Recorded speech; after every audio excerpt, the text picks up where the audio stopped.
चलते हैं हम हरियाणा। और बीजेपी ने पिछली बार दिल्ली के साथ हरियाणा की भी सभी 10 में से 10 सीटें जीती थी, लेकिन इस बार क्या होगा अब आप वो देखिए। तो अंजना, हरियाणा में बीजेपी और दुष्यंत चौटाला की जो जननायक जनता पार्टी है, इसका गठबंधन पहले टूटा, फिर मनोहर लाल खट्टर की जगह नायब सिंह सैनी को मुख्यमंत्री बनाया गया, बिल्कुल लास्ट मिनट में बदलाव कर दिया, और मनोहर लाल खट्टर करनाल से अब लोकसभा का चुनाव लड़ रहे हैं। और कांग्रेस का दावा है कि वो इस बार हरियाणा की सभी 10 सीटें जीत रही है। आप बताइए कि हरियाणा की क्या स्थिति है, आपकी जो ईवीएम है ये क्या बताती है? देखिए, जितने रिपोर्टर्स ग्राउंड जीरो पर गए हैं उन सबको ऐसा लग रहा है कि हरियाणा में चैलेंज है, क्योंकि हरियाणा में कई सारे ऐसे इश्यूज थे जो बीजेपी के खिलाफ विपक्ष सफलतापूर्वक उठा रहा था, और ये भी एक ऐसी जगह है जहां पर कांग्रेस और आपका गठबंधन है। तो चलिए सबसे पहले वोट शेयर आपको बताते हैं। एनडीए का बटन मैं दबाती हूं और ये देखिए वोट शेयर 48%, 48% वोट शेयर आता हुआ दिखाई दे रहा है आपको हरियाणा में। हरियाणा में काफी गिरावट है, लगभग 10% की। बीजेपी पिछली बार 2019 में 58% वोट शेयर उनका था, इस बार 48% है। ये 10% की गिरावट क्या सीटों में भारी गिरावट में बदलेगी? इंडिया गठबंधन का वोट शेयर अब आपको दिखा देते हैं। मैंने इंडिया गठबंधन का वोट शेयर दबा दिया है।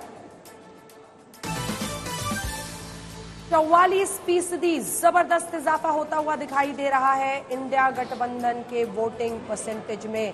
क्या ये इशारा कर रहा है कि जो 10 की 10 सीटें पिछली बार हरियाणा में जीती थी भारतीय जनता पार्टी ने, और कांग्रेस का सफाया हो गया था, अन्य दलों का सफाया हो गया था, INLD 0, 1.90% वोट्स आया था। कांग्रेस 28% वोट लाई थी, 0 सीट, और 58.21% के साथ 10 की 10 सीटें थी उनकी। एनडीए का सीट आपको बताते हैं, ये मैंने दबा दिया है। बड़ी गिरावट 6 से 8, यानी अगर लोअर एज होता है तो सिर्फ 6 सीटें आती हुई दिख रही हैं, 10 में से 4 का नुकसान यहां पर। और अगर अपर एज आता है तब शशि शेखर जी 8 सीटें आती हुई दिख रही हैं। अब हम जल्दी से आपको इंडिया गठबंधन की भी सीटें दिखा देंगे। 2 से 4 सीटें, जो उधर का नुकसान है वो इधर का इजाफा है। 2 सीटें लोअर एज, 4 सीटें अपर एज। यहां पर गठबंधन फिर सफल कहलाएगा, असफल कहलाएगा? देखिए, यहाँ आप और कांग्रेस का गठबंधन से कहीं ज्यादा अंजना हरियाणा के अपने इश्यूज थे। जाट शायद उतने संतुष्ट नहीं हुए चौधरी साहब को भारत रत्न देने के बावजूद, धनखड़ साहब को नवाजने के बावजूद। मुझे ऐसा लगता है कि जाटों का एक तबका नाराज था, किसान आंदोलन की यादें थी उसके मन में, और हरियाणा एक कृषि से प्रेरित प्रदेश है, तो वहाँ की अपनी समस्याएं अलग थी। एक भारतीय जनता पार्टी ने प्रयोग किया था नॉन जाट राजनीति का, खट्टर को लाके और अब सैनी को लाके। इसने जाटों को 10 साल में एक भी कर दिया। तो ये मुझे लगता है कि जाट बेल्ट में इनको बड़ा नुकसान हो रहा है, और अब ये अनुमान है एक आध 2 सीट अगर और आगे पीछे होती है तो परिणाम बिल्कुल बदल जाएंगे।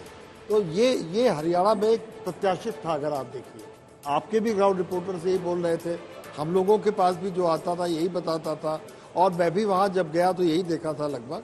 तो ये ऐसा होता हुआ दिख रहा है जी।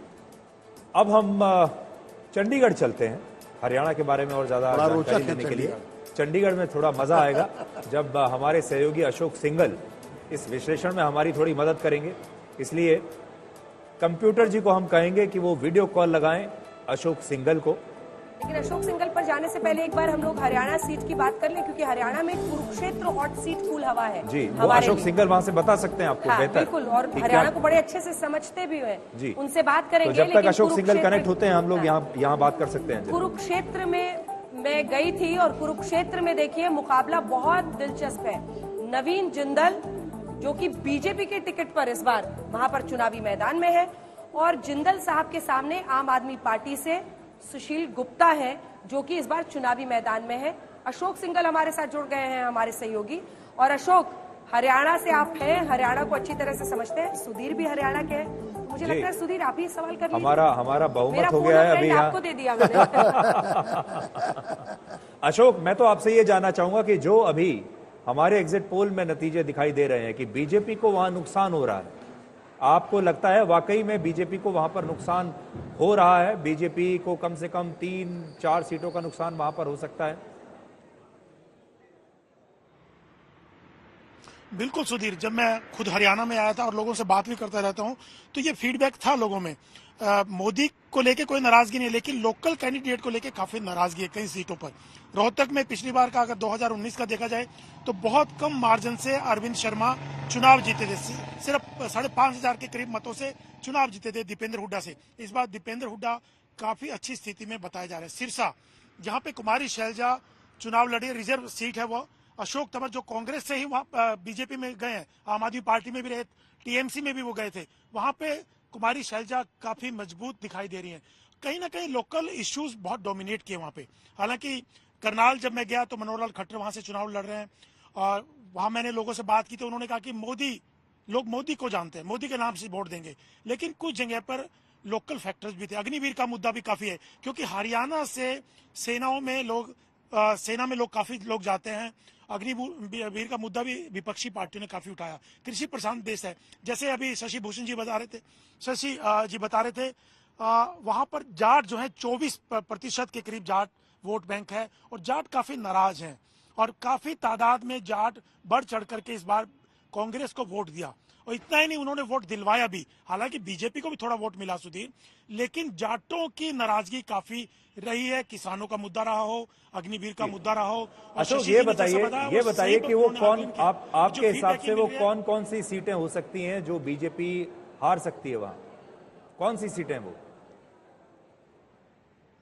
देखिए, बिल्कुल सुधीर, एक तो रोहतक की सीट जैसे मैंने बताई, वहां पे मुश्किल में हो सकती है बीजेपी। सिरसा की सीट मुश्किल में हो सकती है, सोनीपत की सीट मुश्किल में हो सकती है। ये 3 सीटों के बारे में तो काफी चर्चा है हरियाणा में, अगर आप बात की जाए। हालांकि फरीदाबाद का भी चर्चा हुई थी कि फरीदाबाद में भी बहुत टफ कॉन्टेस्ट है, लेकिन वहां पर किशन पाल गुर्जर 5 लाख के करीब मतों से पिछली बार जीते थे। लेकिन इस बार कड़ा मुकाबला है, लेकिन उतनी मुश्किल नहीं है। लेकिन हिसार की अगर बात की जाए, रंजीत चौटाला को वहां से जो देवीलाल के बेटे हैं उनको बीजेपी में शामिल करके वहां से उम्मीदवार बनाया गया। जयप्रकाश, जो कि कांग्रेस से उनको उतारा गया है, लेकिन दूसरी तरफ जेजेपी और इनेलो, वहां से उनकी अजय चौटाला की पत्नी लड़ रही है, और उधर अभय चौटाला की पत्नी लड़ रही है, नैना चौटाला और सुनैना चौटाला, ये भी मैदान में। तो वहां भी कड़ी टक्कर बताई जा रही है। अशोक, कुरुक्षेत्र की क्या रिपोर्ट है, जहां पर नवीन जिंदल भी हैं, जहां पर सुशील गुप्ता आम आदमी पार्टी की तरफ से उम्मीदवार है, और जहां पर अभय चौटाला भी हैं? कुरुक्षेत्र, देखिए कुरुक्षेत्र में अंजना अगर बात की जाए, क्योंकि अभय चौटाला अगर 1 लाख से ऊपर वोट ले जाते हैं, जो मेरी वहां पे अलग अलग पॉलिटिकल नेताओं से, लोगों से बातचीत हुई, तब मुश्किल में आ जाएंगे नवीन जिंदल। तब मुश्किल नहीं, सुशील गुप्ता मुश्किल में आ जाएंगे, क्योंकि जाट वोट जो एंटी बीजेपी वोट है, वो अगर अभय चौटाला ले जाते हैं तो सुशील गुप्ता को मुश्किल हो जाएगी। तो नवीन जिंदल के लिए फायदा होगा। तो नवीन जिंदल अभी मजबूत स्थिति में दिखाई दे रहे हैं, लेकिन सुशील गुप्ता ने चुनाव अच्छे से लड़ा है वहां पर। लेकिन क्योंकि अभय चौटाला भी मजबूत कैंडिडेट हैं, उनका एक पुराना आधार रहा है, अगर वो जितने ज्यादा अशोक, शशि जी आपसे कुछ पूछना चाहते हैं? शशि जी हमारे साथ हैं। मैं भी सुधीर से एक सवाल हरियाणा पे पूछना चाहती हूँ। सुधीर, आप भी हरियाणा से हैं, ये हरियाणा वालों का दिल कैसे बदलता दिख रहा है? क्या वजह हो सकती है? अंजना, जैसा शशि जी ने कहा, हरियाणा थोड़ा अलग राज्य है। हाँ। वो यूपी से भी थोड़ा अलग सोचता है, दिल्ली से भी अलग सोचता है, हालांकि वो सटा हुआ दोनों जगहों से है। हरियाणा की अपनी समस्याएं अलग है, और हरियाणा में आप देखिए कि अगर ज्यादातर लोगों को अगर आप देखेंगे, अग्निवीर एक बड़ा मुद्दा है वहां पर, किसान जो प्रोटेस्ट हुआ था वो एक बहुत बड़ा मुद्दा है वहां पर, सिंचाई एक बहुत बड़ा मुद्दा है वहां पर। और हरियाणा का जो जाट है वो शायद इसलिए बीजेपी से बहुत समय से नाराज है, क्योंकि उन्होंने जाटों को सही रिप्रेजेंटेशन सरकार में नहीं दिया है, हर बार ऐसा किया है। तो इस बार हरियाणा के जो लोग हैं वो दीपेंद्र हुड्डा और भूपेंद्र हुड्डा के साथ अपने आप को ज्यादा थोड़ा एसोसिएट करके देख रहे हैं। और बीजेपी की जो रणनीति है वो ये है कि ये जो जाट वोट है ये बट जाए। अगर ये जाट वोट बट गया तो बीजेपी को फायदा होगा, और अगर ये जाट वोट कंसोलिडेट हो गया, एक जगह गया, तो बीजेपी को नुकसान होगा, और वही नुकसान आपको अभी दिखाई दे रहा है। लेकिन जो ये लॉस मिनिमाइजेशन करने के लिए, यानी नुकसान को कम करने के लिए प्रधानमंत्री ने अभी जो पार्टी ने फैसला लिया, और खट्टर साहब को, ये कुरुक्षेत्र भी उन्हीं की सीट है, नायब सिंह सैनी को सीएम बनाया, क्या उसका भी फॉल आउट ये हो सकता है कि उससे लोग ज्यादा इंप्रेस नहीं। बिल्कुल बिल्कुल, उसमें उन्होंने वोट बैंक की जो पूरी कैलकुलेशन किया उसका रीजन यही है। उन्होंने ये सोचा कि हम छोटी छोटी जातियों को इकट्ठा कर लेते हैं और फिर जाटों को हम डिवाइड कर देंगे, वो वेस्टर्न यूपी और पंजाब को भी जोड़ रहे थे। उसमें उनको भी जोड़ लेंगे। तो ये मुझे लगता है कि ये रणनीति इस बार चली नहीं।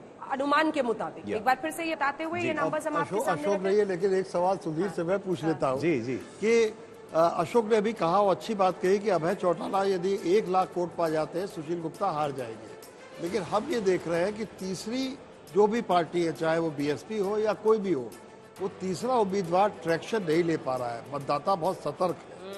अगर यही ट्रेंड कुरुक्षेत्र में भी रहा तो क्या नवीन जिंदल खतरे में पड़ सकते हैं? बिल्कुल। देखिए ये अशोक ने भी बिल्कुल सही कहा कि जाट वोट जो है, अगर वो चौटाला कितने जाट वोटों को ले सकते हैं, ये सब कुछ उस पर निर्भर करेगा। और सारे नेता जो हैं इस समय इस जाट वोट को डिवाइड करने की रणनीति पर चल रहे हैं, तो ये उस पर निर्भर करेगा।